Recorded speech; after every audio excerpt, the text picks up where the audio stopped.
কামারহাটি বিধানসভা কেন্দ্রের অন্তর্গত আরিয়াদহ অঞ্চলে মা এবং ছেলেকে ক্লাবের মধ্যে মারা সংক্রান্ত একটি অমানবিক ভিডিও ফুটেজ ভাইরাল হয়। সেই সব ভাইরাল হওয়া ভিডিও ফুটেজ বেলঘরিয়া দেশপ্রিয় নগর উদয়ন পল্লী অঞ্চলের বাসিন্দা বিজেপির রাজ্যের মুখপাত্র পৃথ্বীজিৎ মুখার্জি তিনি কিছু ভাইরাল হওয়া ভিডিও বিজেপির গ্রুপে দেয়। সেখান থেকে সেই ভিডিও ফুটেজ বীরভূমের এক বিজেপি কর্মী তিনি সোশ্যাল মিডিয়ায় ছেড়েছিলেন। সেখান থেকেই বীরভূম থেকে সেই বিজেপির কর্মীকে তুলে জেরা করে এই পৃথ্বীজিৎ মুখার্জির নাম পায়। তখন বীরভূমের পুলিশ প্রশাসন বেলঘরিয়া থানার সাথে যোগাযোগ করে। সেখান থেকে ফোন আসে তার কাছে বেলঘরিয়া থানায় দেখা করার জন্য। সে তখন বলে, আপনারা নোটিশ করুন, আমি অবশ্যই দেখা করব। বেলঘরিয়া থানা থেকে তাকে নোটিশ দেয়। প্রথম দিন দেখা করে, তারপর আবার নোটিশ দেয়। আজ সে থানায় গিয়ে বেলঘরিয়া থানার পুলিশ প্রশাসনের সাথে তার কথা হয়। এ বিষয়ে ভাইরাল হওয়া ভিডিওর বিষয়ে এরই মধ্যে পৃথ্বীজিৎ মুখার্জি তিনি কলকাতা হাইকোর্টের মহামান্য বিচারক অমৃতা সিনহা তার এজলাসে কেস করে সেখান থেকেও তাকে বলা হয় পুলিশি তদন্তের। পৃথ্বীজিৎ মুখার্জির আজ বেলঘরিয়া থানা দেখা করে, তাকে পুলিশে জেরা করে। এরপর থানা থেকে বেরিয়ে সে সাক্ষাৎকার দেয় সংবাদ মাধ্যমে। তিনি কি বললেন শুনব। Only 50 meters from Palpara railway station and 1.5 kilometer from National Highway, Palishuri Supermarket Complex, the largest market complex in Nadia district. 1, 2, 3, 4 BHK flats starting from 11.99 lakhs. Instant bank loan. Book now. আচ্ছা, কি ঘটনার পরিপ্রেক্ষিতে বেলঘরিয়া থানার notice দিল এবং আপনি দেখা করতে গেলেন, কি বিষয়টা? শুনুন, মানুষের কাছে তো কিছুই এখন আর অজানা নেই।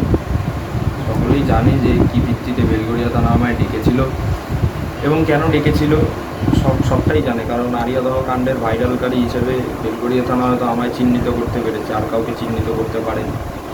যাই হোক, এবার বিষয়টা হচ্ছে যে বেলঘরিয়া থানা আমায় ডেকেছিল এবং আমি সেই ইন্টারোগেশনে যাই, কারণ জাস্টিস অমৃতা সিনহার বেঞ্চ সেখানে বলে যে কোনো রকমের ইন্টারোগেশন মানে এক্সামিনেশন, আমি তো আর অ্যাকিউজ নই বা আমার নামে আমি তো কোনো দোষী নই বা আমার কোনো ক্রিমিনাল অফেন্স নেই, তাই এক্সামিনেশনে আমায় যেতে হয় এবং সেখানে গিয়ে পুলিশ বিভিন্ন প্রশ্ন করে, সেই প্রশ্নের মুখাপেক্ষী হই।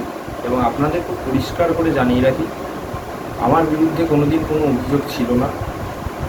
আমি কোনো রকমের কোনো এই ক্রিমিনাল প্রসিডিং বলুন বা কোনো মানি লন্ডারিং প্রসিডিং বলুন বা যে কোনো রকমের অভিযোগের সাথে কিন্তু আমি নেই।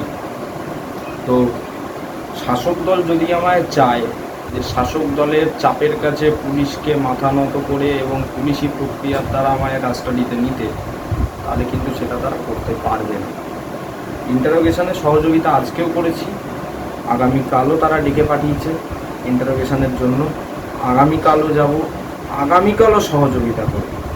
কিন্তু আজকে ন্যায়ের পক্ষে কথা বলায় যদি আমায় এরকম বারবার ইন্টারোগেশনে যেতে হয়, তাহলে আমার প্রশ্ন, আজকে আমরা কোন রাজ্যে বাস করছি যেখানে একটা নৃশংসভাবে একটা মহিলাকে মারা হচ্ছে কিংবা একের পর এক ভিডিও ছড়িয়ে আসছে এবং তারপরে যারা প্রতিবাদ করছে সেই প্রতিবাদীদের আজকে থানায় ডেকে সোর্স জানা হচ্ছে, কোন সোর্স থেকে এইসব ভিডিও বেরোচ্ছে।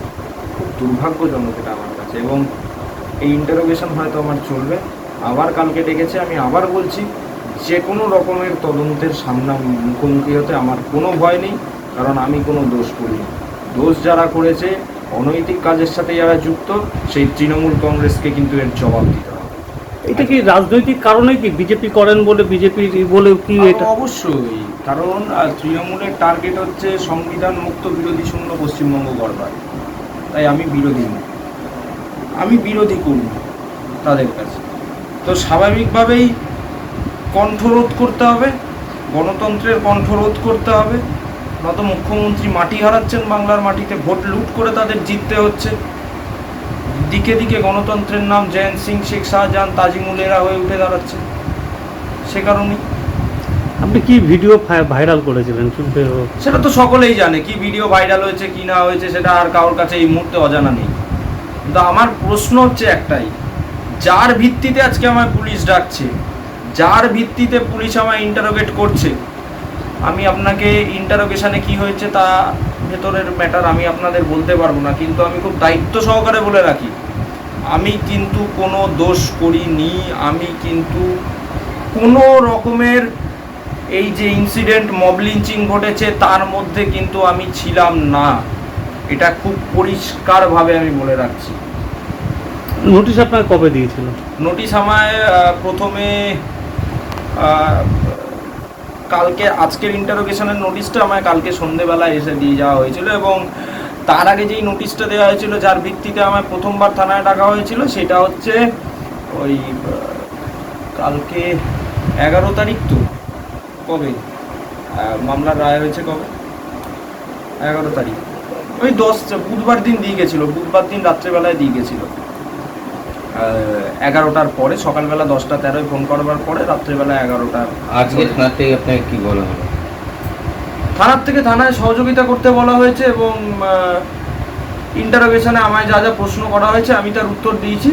কিন্তু আবার আমি বলছি, আমি কোনো রকমের অনৈতিক কর্মকাণ্ডের সাথে আমি যুক্ত নই। তারা কেউ যদি এখন মনে করে, তৃণমূল কংগ্রেস যদি আমায় এখন মনে করে যে তারা তাদের প্রশাসনিক চাপের মাধ্যমে আমায় এখন কাস্টাডিতে নেবে বা কোনো রকম ব্যবস্থা নেবে, কোনো রকম কড়া পদক্ষেপের দিকে এগোবে, তা কিন্তু তারা পারবে না। আপনি আপনার দলকে এটা জানিয়েছেন এই ঘটনাটা? হ্যাঁ, অবশ্যই আমি পুরো ঘটনাটা আমার দলকে জানিয়েছি। অত্যন্ত প্রেশার আছে, কারণ এখানে সিএম এর নির্দেশ আছে, তিনি প্রশাসনিক প্রধান। তিনি চাইলে এখন বাংলায় যারা রেপিস্ট বলুন, বাংলায় যারা মব লিঞ্চিং করে তারা বলুন, তাদের বাঁচাতে পারে, কিন্তু আমাদের জন্য কোনো ন্যায় নেই। দলের থেকে কি আশ্বাস পাচ্ছেন?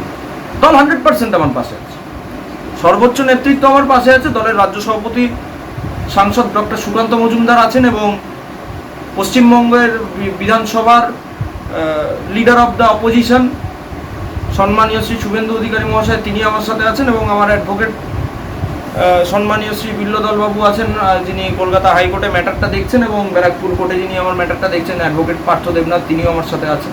সকলে আমার সাথে আছেন, সকলে আমার সহযোগিতা করছেন। এর বিরুদ্ধে আমি জবাব চাই, যা হয়েছে তার বিরুদ্ধে আমি জবাব চাই, এবং সেই জবাব কিন্তু রাজ্য সরকারকে দিতেই হবে।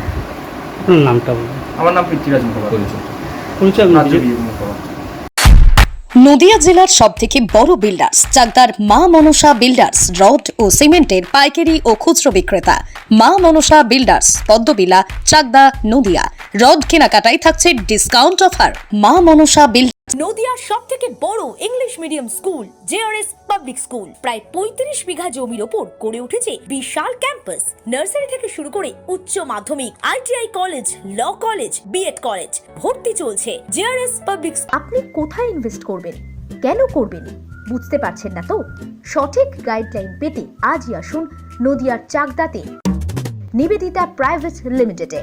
Nivedita private limited, marketing and distribution service. Balcony বা সিঁড়ির রেলিং, মডিউলার কিচেন বা ড্রয়িং রুম, এক কথায় আপনার স্বপ্নের বাড়িকে করে তুলুন আরো সুন্দর। Chakdah ply centre, gorgeous look বা কোয়ালিটি সবেতেই number 1। Chakdah ply centre, Chakdah ply centre, KBM, Chakdah, Nadia. হোমওয়ার্কটা করেছো? হ্যাঁ স্যার। এ বাবা, ভুল করেছো কেন? চোখে কেমন ঝাপসা দেখছি, লিখতে আর পড়তে খুব সমস্যা হচ্ছে। চাকদার মডার্ন অপটিক্স থেকে ভালো চোখের ডাক্তার দেখিয়ে নাও। প্রতিদিন প্রকৃত চোখের ডাক্তার ও দৃষ্টি বিশেষজ্ঞ মডার্ন অপটিক্স চাকদহে। স্যামসাং, জিও, রিয়েলমি, নদিয়ার একমাত্র অথরাইজড ডিস্ট্রিবিউটর ঘোষ কমিউনিকেশন, থানার মোড়, চাকদা, নদিয়া।